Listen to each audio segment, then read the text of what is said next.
Well, hello friends, welcome to this video. In this video, I will be discussing on the topic of Klein-Gordon equation. But before that, we will start with something related to the mass dimensions. So basically, we know that in these kind of calculations, we will set a dimension of speed of light equal to h bar equal to 1. So this means that c and h bar both are set to be 1, and hence the dimensions of c and h bar, they are dimensionless. In this sense, what we can say is that c is velocity, so dimension of velocity is also velocity is also dimensionless, as well as angular momenta mvx, this is also dimensionless. So dimensionally their dimension is 1, that means they are dimensionless, but we have set c and h bar to be 1, so c equal to h bar equal to 1. Now the point is, as velocity and angular momenta are dimensionless, because h bar has dimensions of angular momenta. So what it means is that I can divide these two equations to get that dimension of mx, this entire quantity, is also dimensionless. That means dimension of x is a dimension of m inverse. In this way, we say that the mass dimension of x is -1. That means what is the mass dimension means what is the power of mass, that is the dimension of this quantity. So similarly, if we look at the action, that is integral d4x Lagrangian, this action has dimension of angular momentum, and hence action is dimensionless quantity. But there is a d4x and x has a dimension of -1, so there is a -4 dimension here. So to get the entire dimension to be 0, so -4 dimension, so we need that the mass dimension of the Lagrangian is always +4. So instead of d4x, if we had dnx, we will need that dimension of the Lagrangian is +n. And with this dimension of the Lagrangian, now let's look at one of the Lagrangian, which is called the Klein-Gordon Lagrangian, which is of this form.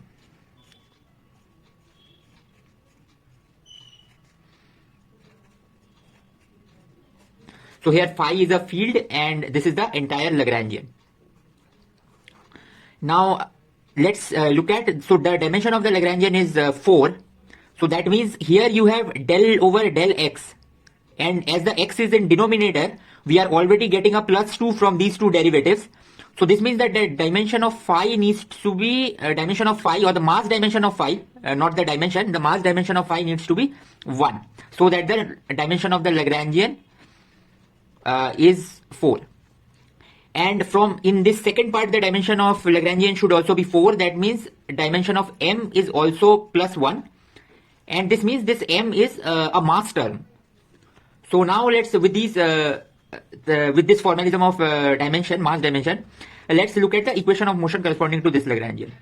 So the equation of motion is of this form. So it is of the form of del L over del phi equal to del del mu del L over del mu phi.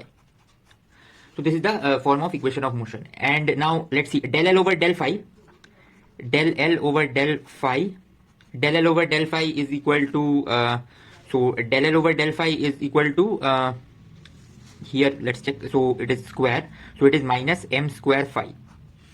And now let's see, del mu of del L over del mu phi.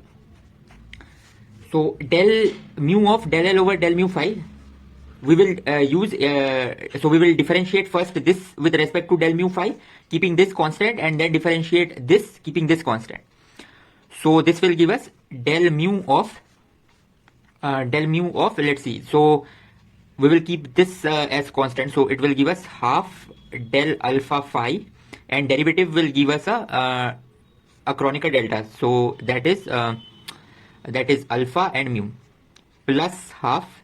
Now here the index, so first let's write del alpha phi, and here the index is up, but we can bring it down using the metric, so we write it as eta alpha nu, but then I will need to have a delta with a running index of nu, and we are differentiating with respect to mu, so we put a mu. So this is nothing but del mu of this Kronecker deltas will give us del mu phi.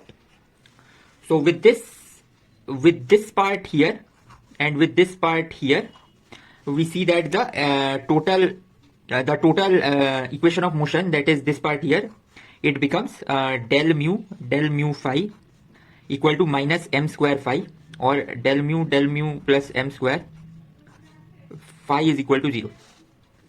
Now this is called the Klein-Gordon equation. Now let's get a physical insight to this equation, or motivate it physically. So we know that we have total energy equal to kinetic energy plus potential energy. Now if I identify total energy with so let's identify total energy with something called with I del t, and identify the momenta with minus I h bar, but h bar is 1, so minus I grad. So with these two identifications, we can see that energy to E equal to T plus V can be written as I del T. Let's put a wave function, and here you have the square, so P square by 2m, so that gives you minus the divergence square or the Laplacian 2m plus V psi. So this is what is the Schrodinger equation. So this equation is nothing but the Schrodinger equation. And now we again think of this identification. Now look at this identification using this thing, that is E square equal to P square plus M square. E square equal to P square plus M square is of the form of, actually E square equal to P square C square plus M square C power 4, but C is put to be 1, so we get this form. And if we make these substitutions, we see that we get minus del T square is equal to M square, and we will get minus that square. So this gives us del T square minus the Laplacian plus M square. Let's put this thing equal to 0. Actually, let me put psi here. So this gives me del mu plus M square psi equal to 0. Now you see, this is exactly the Klein-Gordon equation.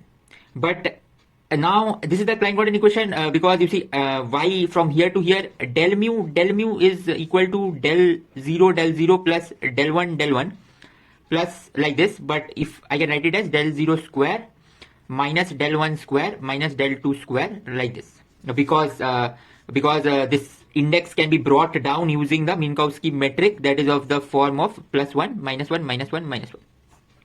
This is the signature that we are using.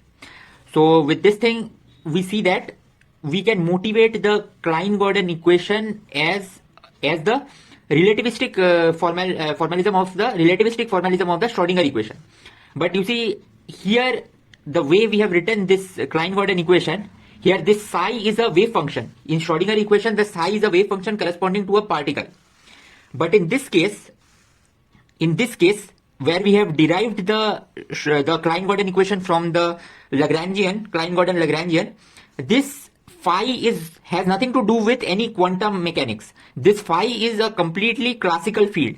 So this entire calculation of getting the Klein-Gordon equation has this phi which is a classical field. We have not done anything quantum. But here this psi is a quantum mechanical object. So the Klein-Gordon equation can be thought of as a quantum mechanical generalization can be thought of as a relativistic generalization of the Schrodinger equation.